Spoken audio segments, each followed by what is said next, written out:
경제를 읽는 스마트한 습관. 김윤경의 생생경제.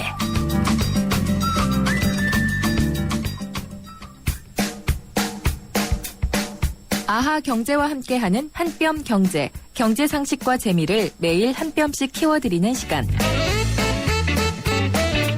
오늘의 주제, 2014년 우주 여행 시대가 열린다. 지난해 영화 그래비티가 인기를 끌었습니다. 600km 상공에서 허블 우주망원경을 수리하려고 우주를 탐사하던 주인공이 폭파된 인공위성의 잔해와 부딪히면서 조난을 당하는 우주 재난 영화죠.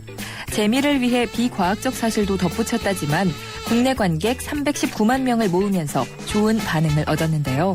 2014년 올해엔 훈련받은 우주인이 아닌 일반인도 우주 여행을 할 것으로 보입니다.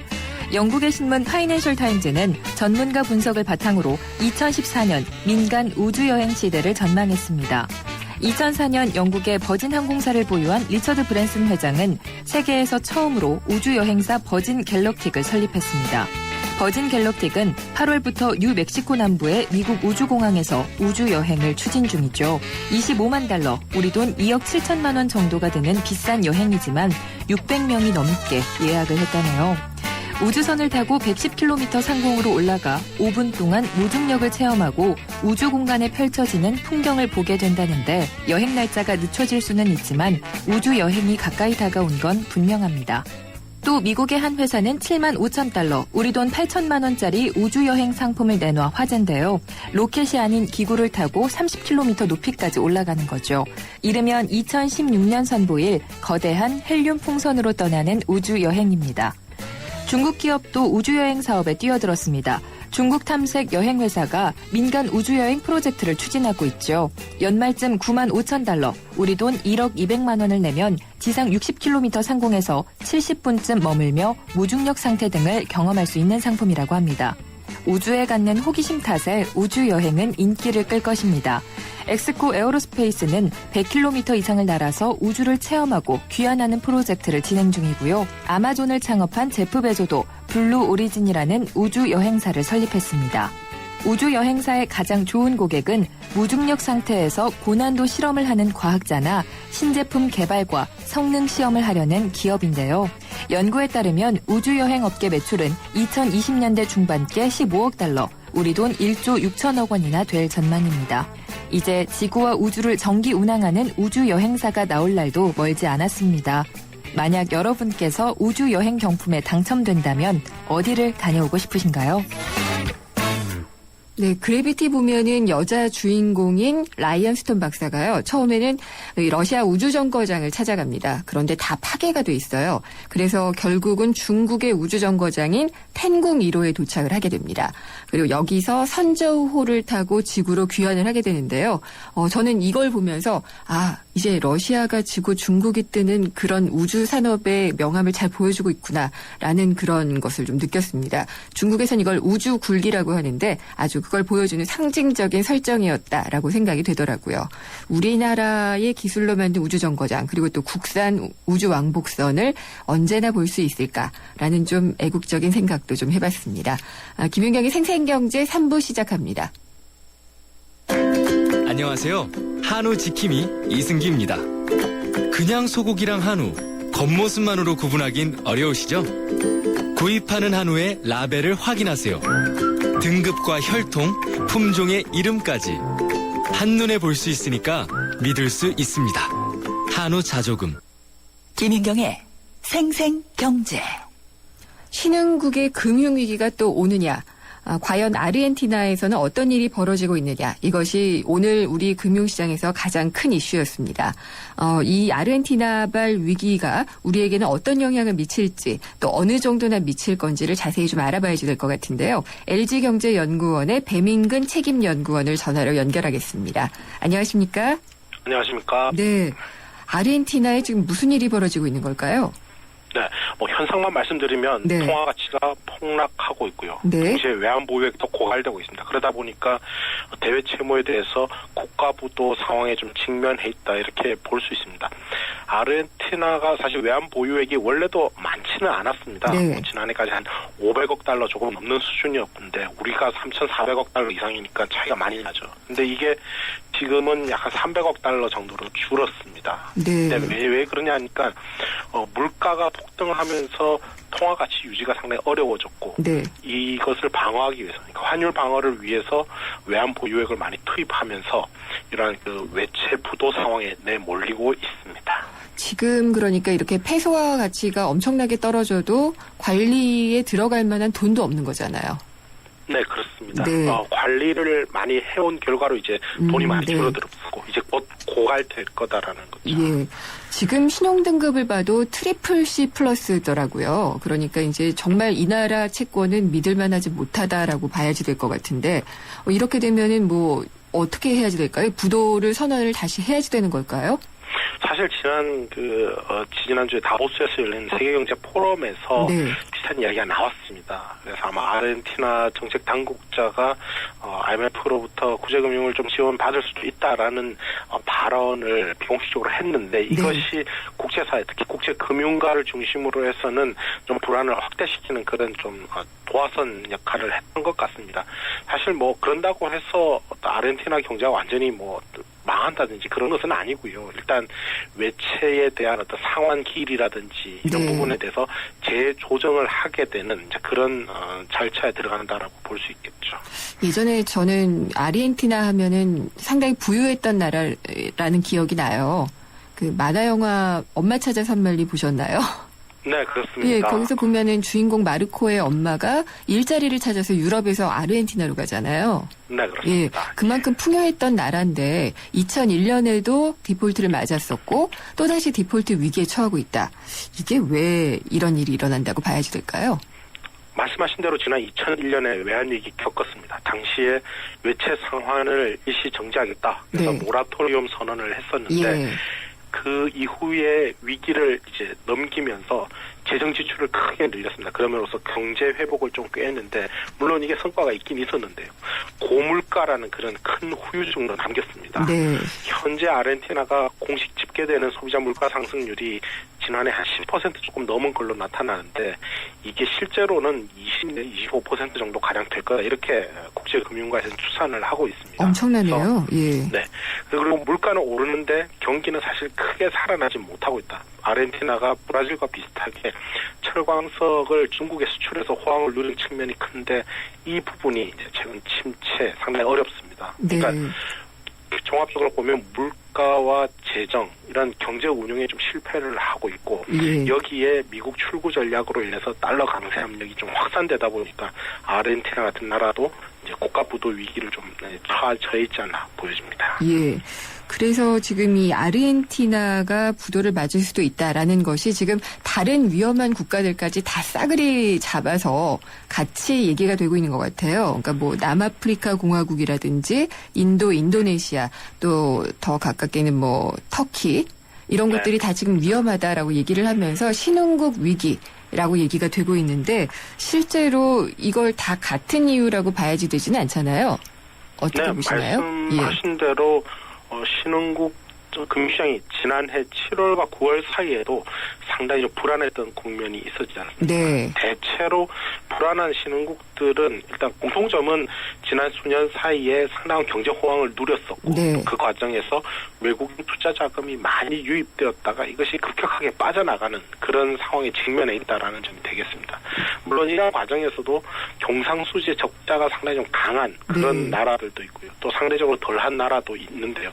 대체적으로 우리가 그 외환위기 모델이라고 하는 것을 상정했을 때 무역을 통해서도 외화가 나가고 또 금융계정을 통해서는 외화가 들어왔었지만 미국이 금리를 올린다라든지 네. 국제금융시장의 불안이 확대되는 상황에서는 돈이 일거에 빠져나가는 그런 현상이 나타나는 나라들입니다. 아그래서 익히 알려진 그 F5 그러니까 네. 뭐 터키라든지 인도, 인도네시아 이런 나라들이 다시 한번 좀 위기에 휩싸이는 것 아닌가라는 그런 위기감이 고조되고 있죠. 네. 그래서 지금 우리 시장도 상당히 좀 많이 흔들렸는데 오늘 같은 경우에요.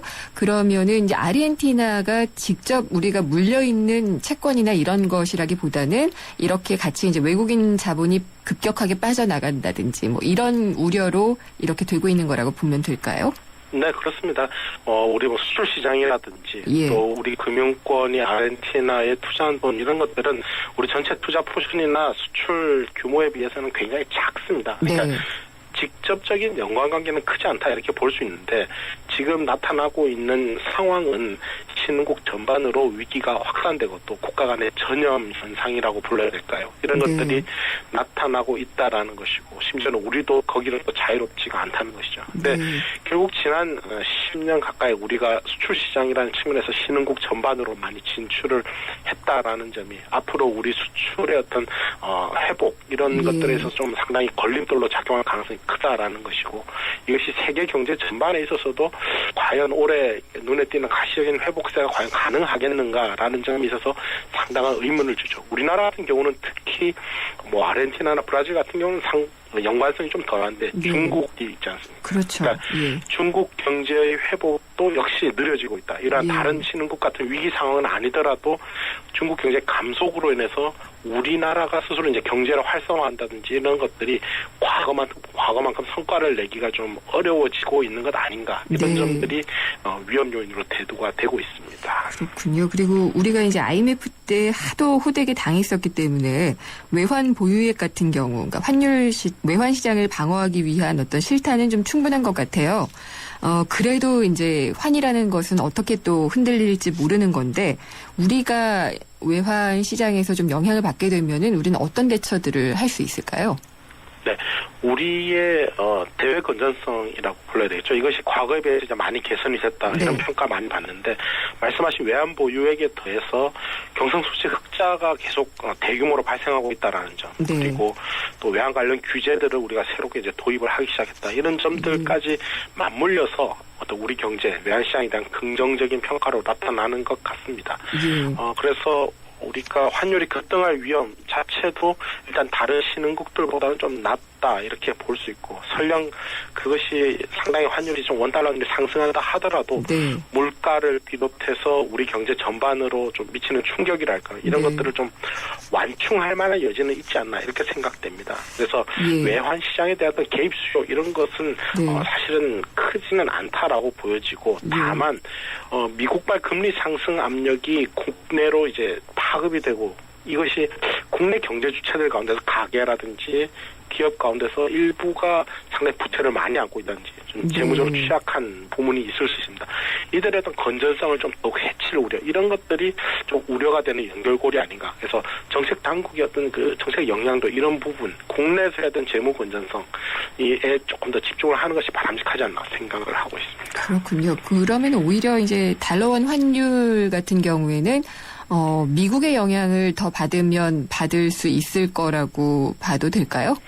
네, 말씀하신 대로입니다. 예. 전 세계적으로 달러에 대한 매수 심리, 그러니까 예. 이제 달러 강세 압력이 강하게 나타나고 있습니다. 이에 따라서 국내에서도 원달러 환율이 상승하는 이런 흐름이 나타나고 있죠. 네. 다만 지난해하고 약간 차이점이라고 한다면은 물론 최근에 많이 오르고 있다라는 점도 이제 상당히 주목할 만한데 지난해는 7월, 8월에 신흥국 금융시장에 상당한 불안에 휩싸였을 때 우리 원달러 환율은 오히려 좀 하락하는 흐름이 네. 나타났었죠. 근데 지금은 똑같이 우리도 이제 상승 압력 받고 있는데 그렇다 하더라도 우리가 다른 신흥국들처럼 취약한 나라들처럼 어떤 폭등하는 그러니까 통화 가치가 폭락하는 그런 상황은 아닐 것이고 또 오히려 이런 고비가 좀 언제까지나 이어질 수는 없으니까 좀 고비가 지나고 나면 다시금 원달러 환율이 좀 하락 흐름을 탈 수도 있지 않을까 이렇게 예상을 해봅니다. 네. 그래서 우리가 경상수지가 뭐 올해도 400억 내지 500억 달러 정도 흑자가 유지가 되고 있고요.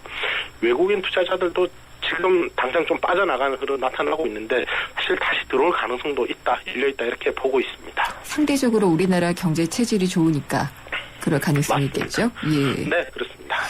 근데 이제 우리나라가 신흥국이냐 아니냐 이거는 계속 논란이 많은 것 같아요. 이번에 이제 뭐 얘기가 되고 있는 터키, 뭐 브라질, 칠레, 남아공 뭐 이런 나라랑 같이 봐야지 될지 아니면은 이제 더 이상 신흥국이 아니라고 봐야 될지 어떻게 보시나요?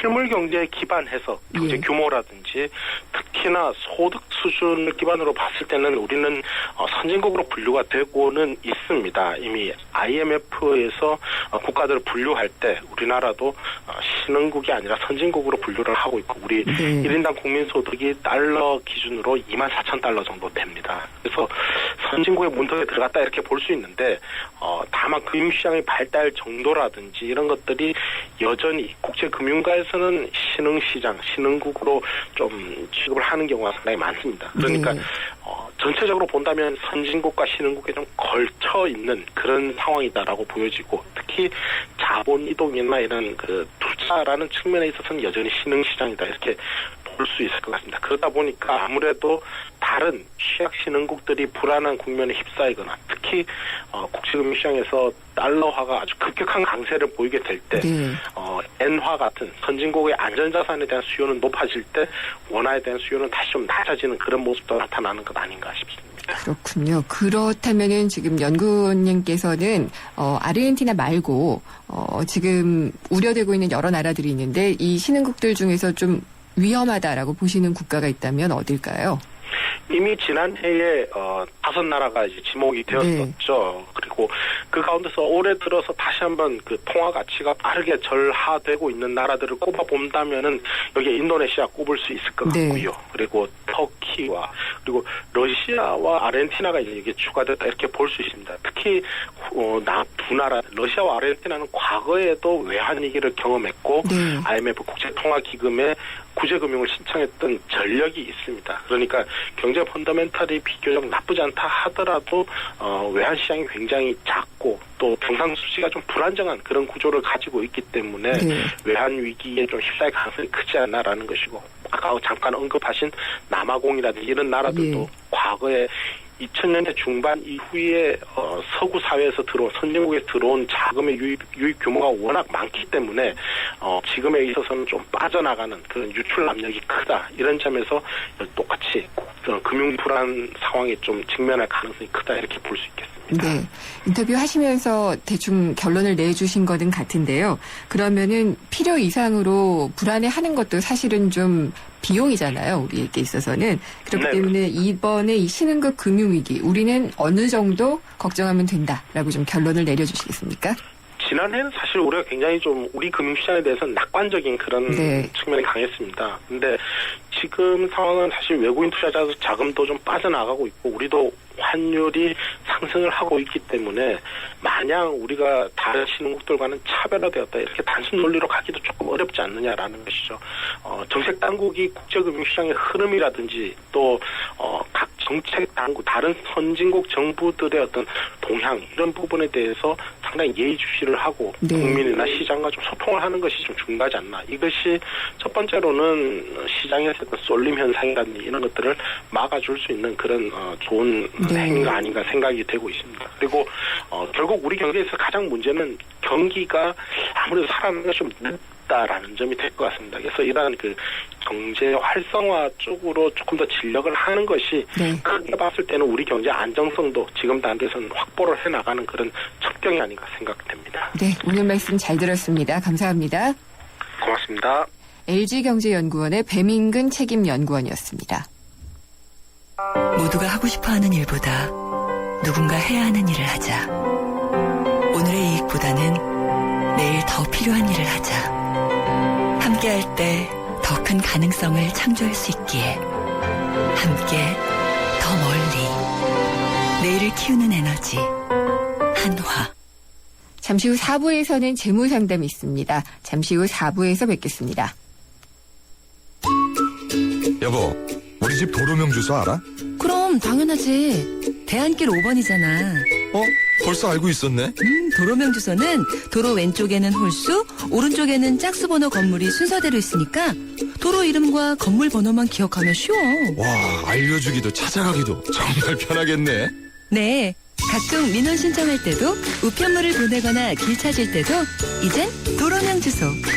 도로명 주소 홈페이지나 주소 찾아 앱에서 우리 집 주소를 꼭 확인하세요. 이 캠페인은 국민의 안전과 행복을 생각하는 안전행정부와 함께합니다. 살아있는 뉴스 깨어있는 방송 한국의 뉴스 채널 YTN 뉴스 FM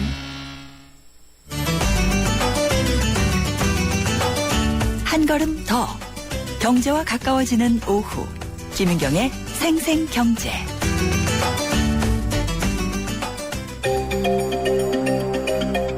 혹시 담배 피우십니까?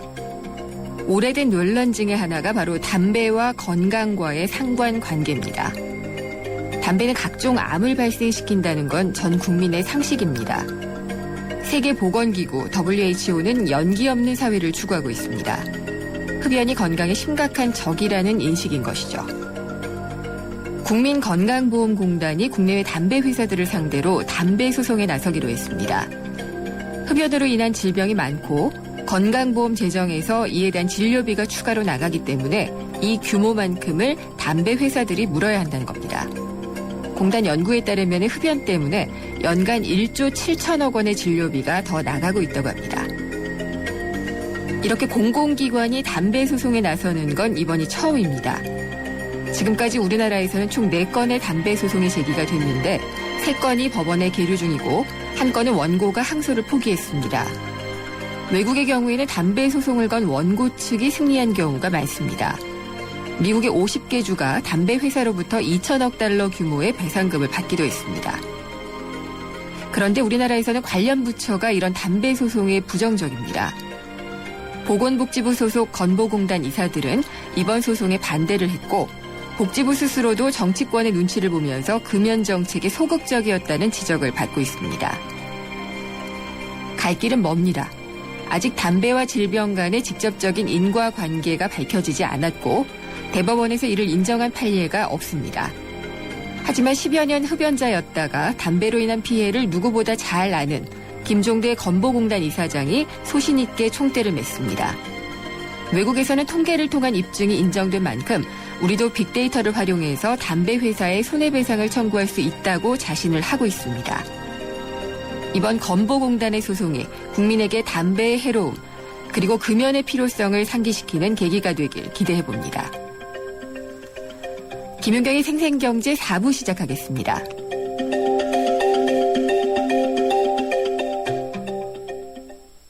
놈이라고 깎아주시는 겁니까 지금? 아, 굶게 이 정도 피자면 강남필인디. 아, 우리 돈 많아라. 점심엔 5,900원 맞습니다.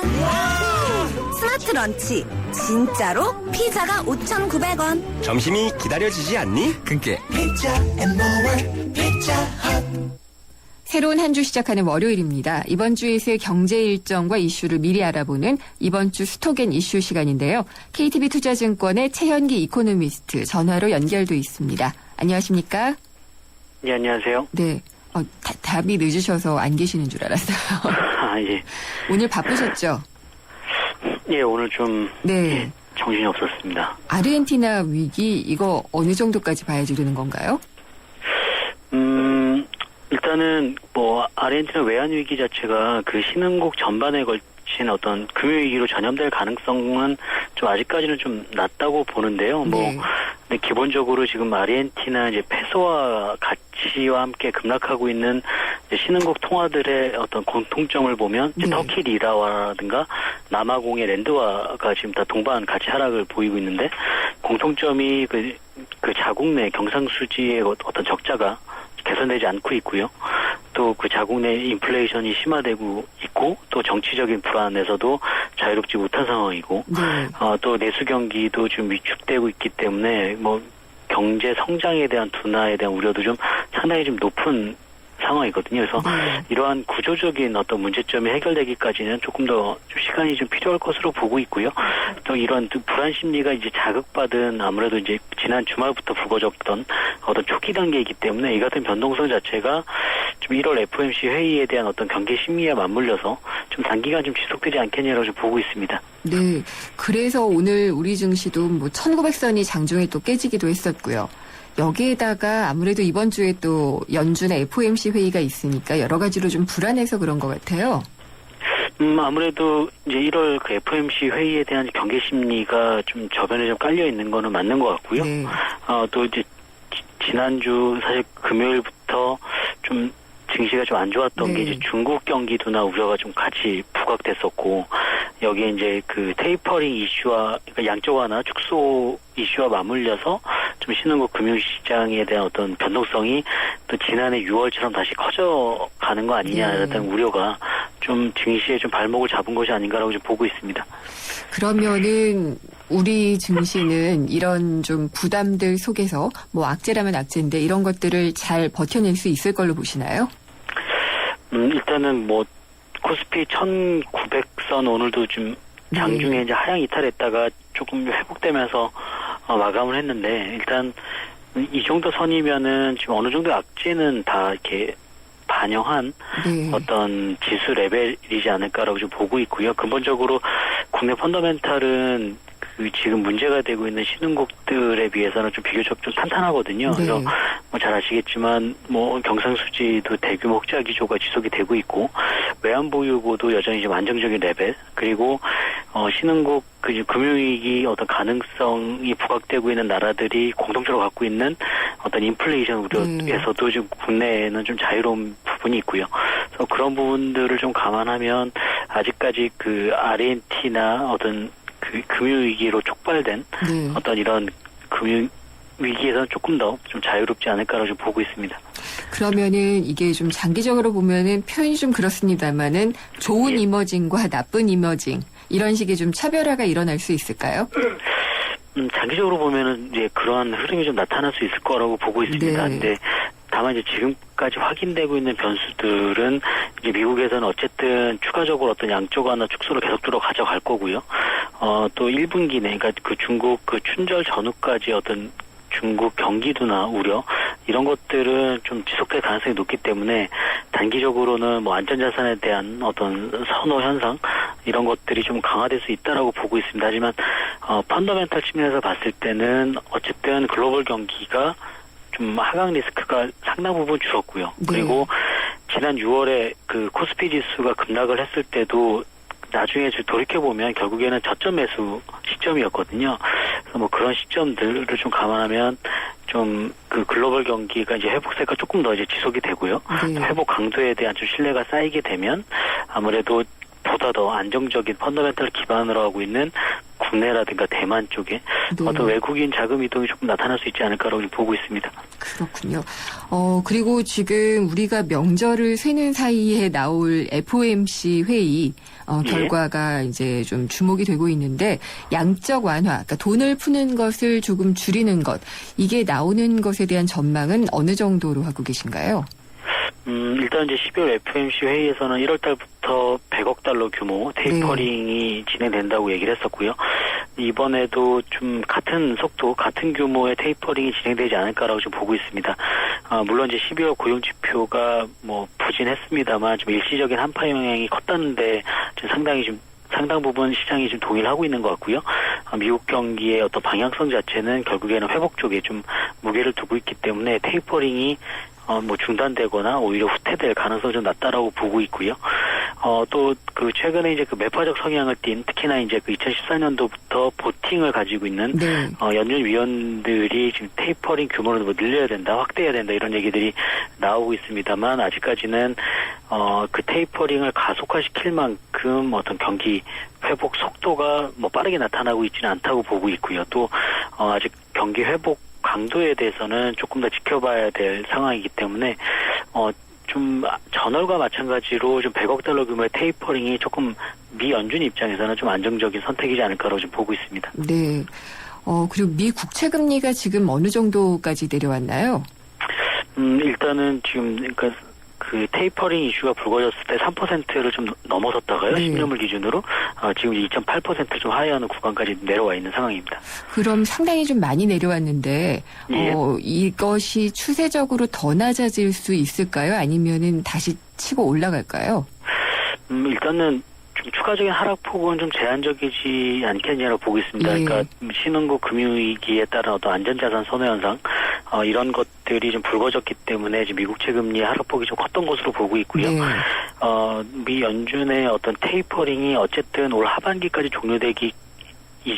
종료된다면 계속적으로 지금 월간 최소한 100억 달러 규모의 테이퍼링이 진행될 수밖에 없는 구간이고요. 또 경기가 계속적으로 확장될 수밖에 없는 구간이라는 점을 봤을 때는 미국채 금리 하락폭은 좀 제한적일 거고 또 그에 따른 달러와의 강세 폭 역시 좀 한계를 좀 가릴 수밖에 없지 않느냐라고 보고 있습니다. 그래서 근본 뭐 신흥국 금융 위기 가능성 자체가 이제 1월 FOMC 회의 전후에 맞물리면서 어떤 그 마찰적 요인으로 작용을 하겠지만 이 신흥국 금융위기 자체가 어떤 뭐 선진국을 포함한 글로벌 경기 회복 기조 자체를 좀 이렇게 전복시키는 수준으로 좀 뭐 커진다고 보기는 좀 어렵거든요. 그래서 그런 측면에서 봤을 때는 미국 채금리 하락폭 자체는 좀 제한적일 것으로 보고 있고요. 좀 완만한 상승으로 다시 좀 되돌림 현상이 나타나지 않을까라고 좀 보고 있습니다. 네. 이번 주는 이제 거래일이 이틀밖에 안 남기는 했지만 그래도 이렇게 또 신흥국 위기라든지 FOMC라든지 우리가 이제 굉장히 좀 비중을 둬야 될 변수들이 있어서 어떻게 투자 전략을 짜야 될지 궁금해요.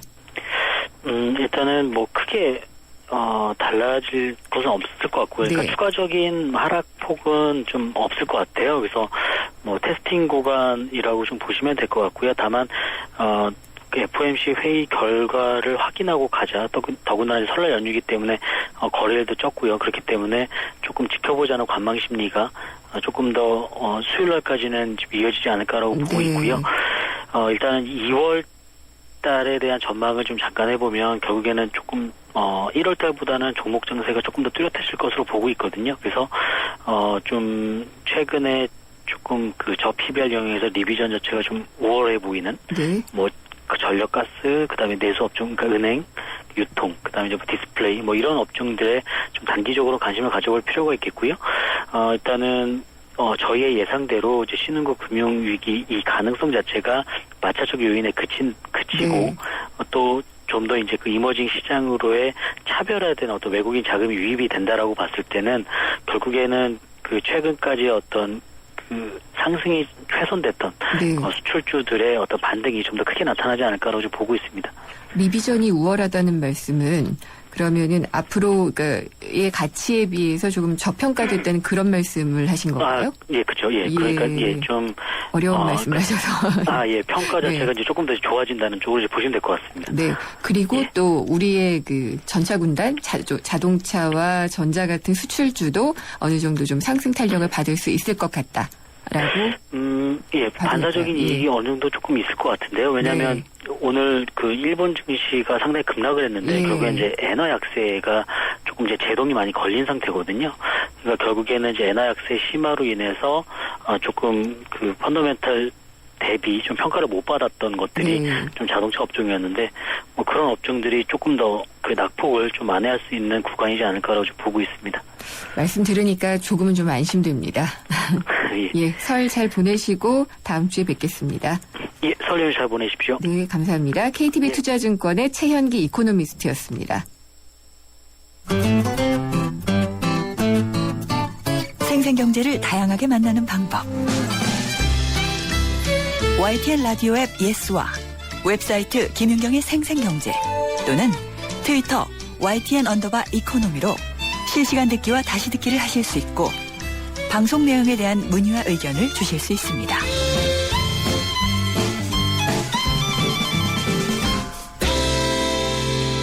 재무상담인은 월요일입니다. 오늘도 에듀머니의 김준하 팀장님 모셨습니다. 안녕하십니까? 네, 안녕하세요. 자동차세 연납일이 이번 주까지인가요?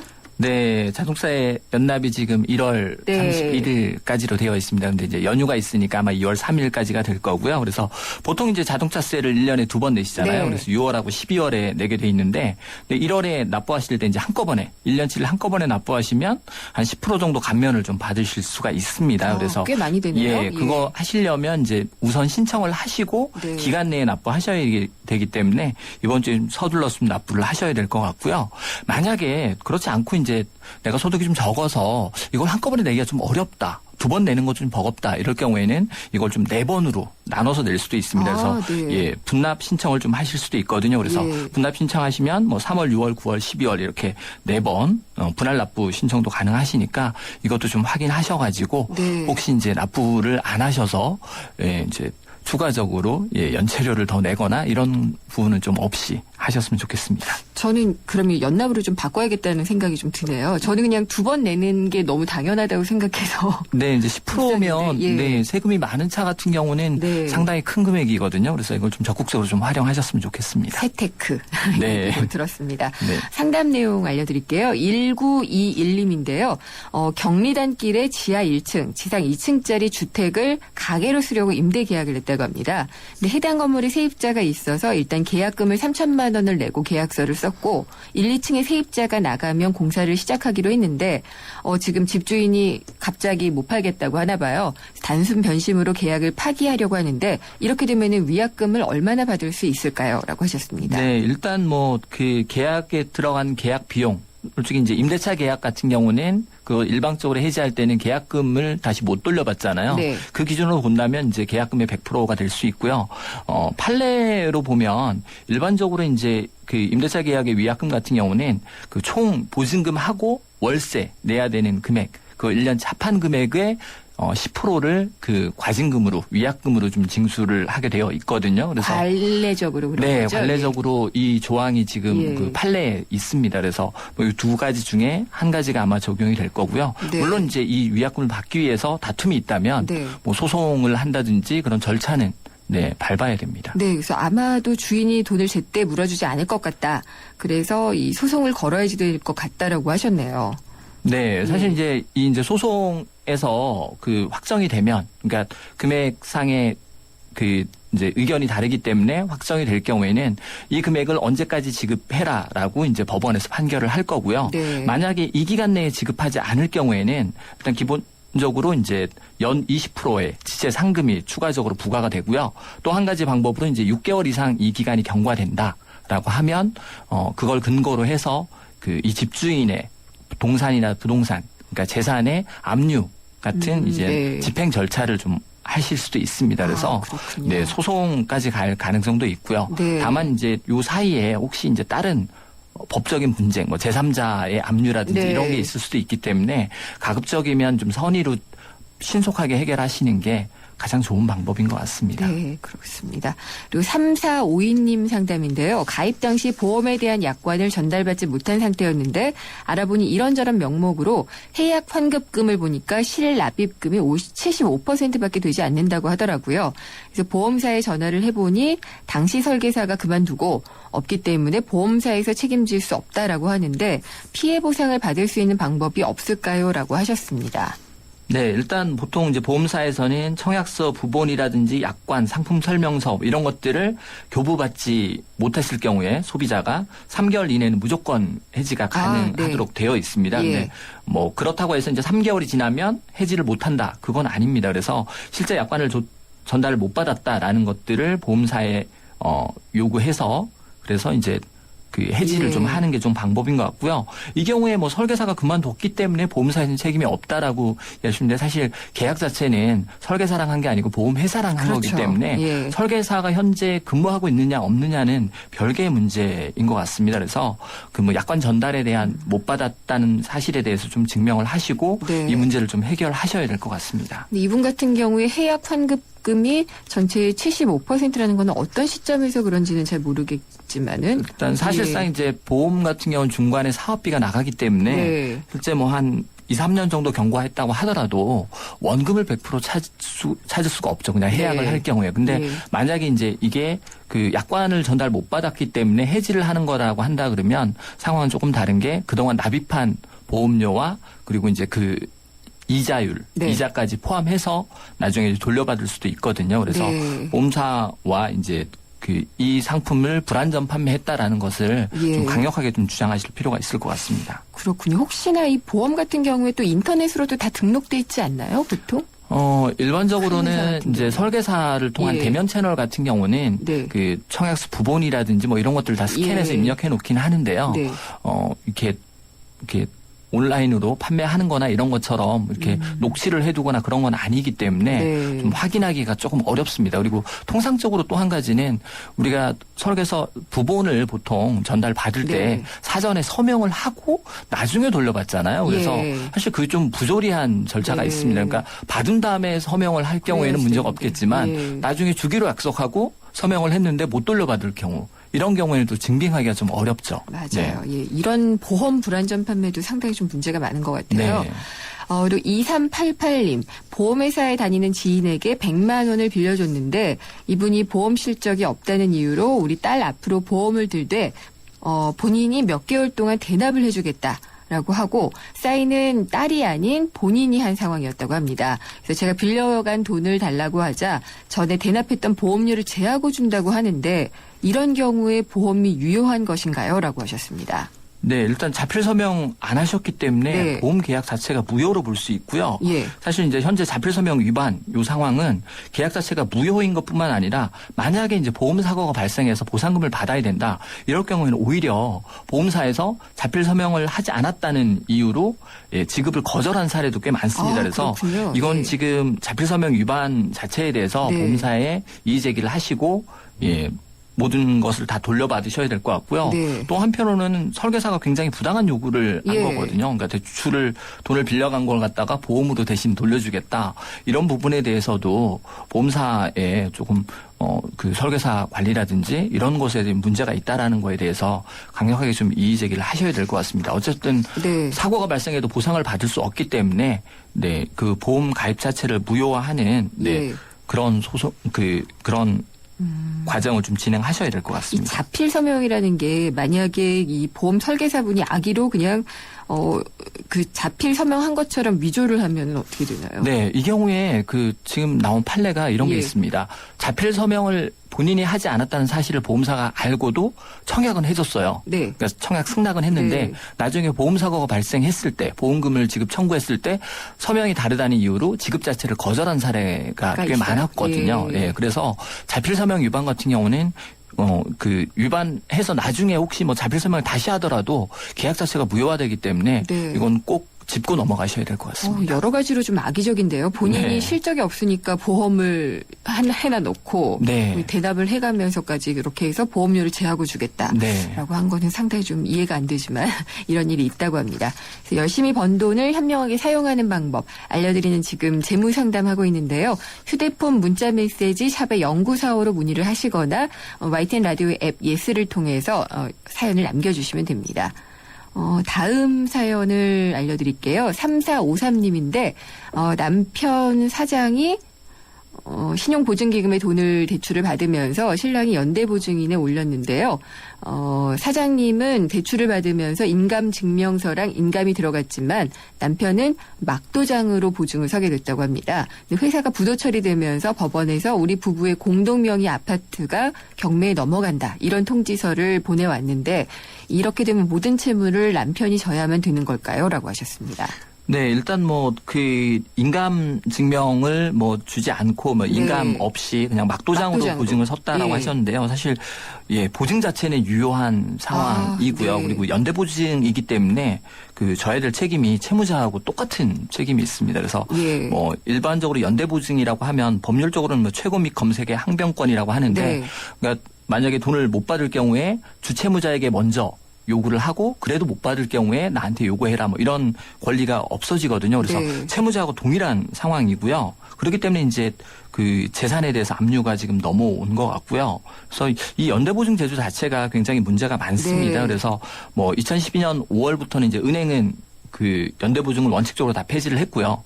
2013년 7월부터는 이제 이금융권이 연대보증 자체를 폐지했습니다. 근데 네. 문제는 신규 건만 폐지를 하고 기존 건은 유예 기간을 뒀거든요. 네. 그래서 사실 이제 계속적으로 지금 연대보증에 대한 문제는 계속 나오고 있습니다. 그래서 예. 이분 같은 경우는 사실 주채무자하고 같은 책임을 지셔야 되는 상황이기 때문에 집 문제라든지 이런 문제들을 채무 문제하고 관련해서 조금 상담을 좀 받으셔야 될 것 같아요.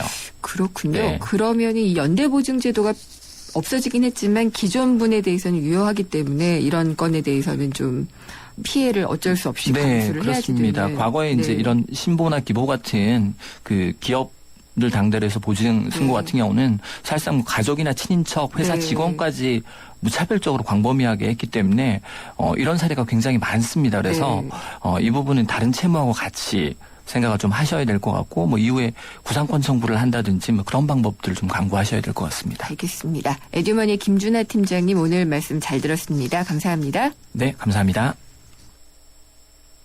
16km 복합 연비, 스포츠 주행 모드 탑재, 첨단 하이브리드 기술. 이 모두를 가진 또 하나의 그랜저. 28년 그랜저의 혁신을 하이브리드로 이어가다. 그랜저 하이브리드. New thinking, new possibilities. 현대자동차. 아르헨티나의 금융위기, 당장 우리 증시가 크게 반응을 했습니다마는 전문가들도 조심스럽습니다. 안심할 수는 없고 그렇다고 필요 이상으로 불안해할 필요도 없고 대략 이렇게 결론을 내볼 수가 있겠는데요. 앞으로 좀 잘 지켜봐야 될 것 같습니다. 오늘 순서 마치겠습니다. 김윤경이었습니다.